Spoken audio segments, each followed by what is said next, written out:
34-13 the final score. Texas A&M over Tennessee here on December the 19th, the Saturday before Christmas, Vince Ferrara.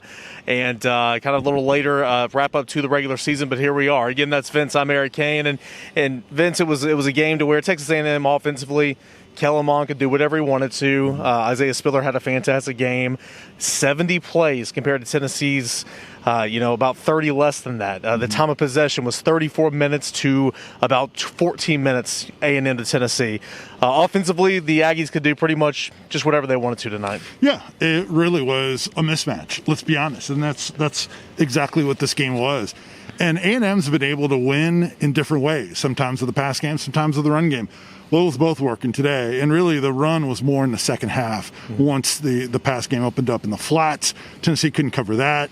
Also in the middle of the field, which everybody's had success against Tennessee on.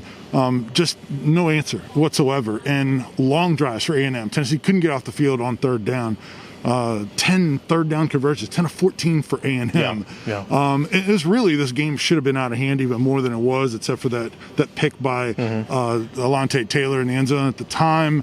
It kind of gave a little bit of hope to Tennessee, but this game statistically in all categories, and ended up being on the final scoreboard, was a mismatch. And it's another big loss in terms of margin of victory for Jeremy Pruitt. That's the 12th one in SEC play, 13th overall. So Jeremy Pruitt in the postgame was talking about, the margin of victory is small between teams in the Southeastern Conference. Well, the scoreboard says differently during his 3 seasons at Tennessee. At the end of the day, just throw the stats out the window. It was another, big-time loss here. And we knew it would be coming in. I mean, A&M's a good football team, 5th in the country, holding out hope for a college football playoff spot. But, third downs is a huge takeaway for me. You mentioned it right there. At one point, they were 9 of 11, 7 for 7 at one point. Tennessee could not get off the field, and when Tennessee made some stops, unfortunately, 2 big penalties. DeAndre Johnson, hands to the face, and then an offsides penalty where they would have had to stop on third down, which ultimately led to touchdowns late in that drive. That's a senior making critical mistakes. Yeah, and they had an offside where they had a back-to-back plays with a senior wide receiver and a senior running back. And then they would have had the first down if not for another senior drop. Right. And so, and then the thing too, Eric, that really frustrates the fans is the back and forth with the quarterbacks. Their numbers are not bad today. JT Stroud had a beautiful long touchdown pass to Cedric Tillman, even better catch.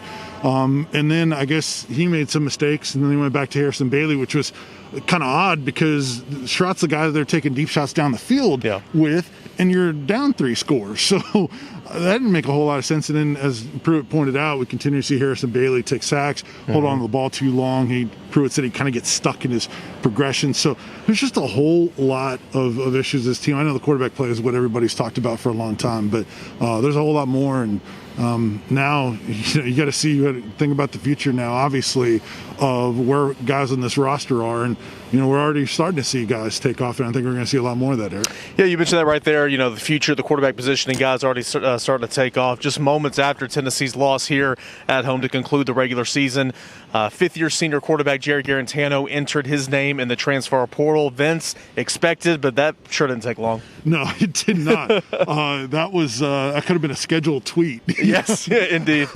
But yeah, no one expected him to come back. Not when he was basically demoted to 4th team. So just tough. And look, Jeremy Pruitt, players have consistently said they would like to play in a bowl game. We'll see if anything changes with that. Then you had that story about the NCAA investigation. We'll see where that goes. Jeremy Pruitt wanted no part of that in the post game and said there's typical type of administrative stuff or whatever, however you phrased it. But we'll see if that complicates things also. But this team wants to play in a bowl game. I know fans are like, oh, they don't deserve to. Well, the rule for bowl games is out the window this year. They'll take any practices they can get with this team. It's not going to hurt. It's not going to hurt. Right. Yeah.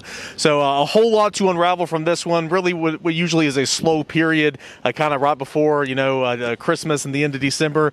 There'll be a lot to talk about, Vince. We're going to be back on the air at 6 a.m. Monday morning, and of course we'll be be on the air every day except for Thursday and Friday for Christmas Eve and Christmas Day. Of course, Jimmy Himes will be on the air tonight, football finals in the morning for his Sunday Sports Sound with the judge, yes. And so point being, call in, talk to us. There's a whole lot to unravel from this one when normally it is a quiet time. But for the final time here at Neyland Stadium in the year 2020, I am Eric Cain. He is Vince Ferrara. We are signing off. Thank you so much for tuning in each and every Saturday for our game recaps.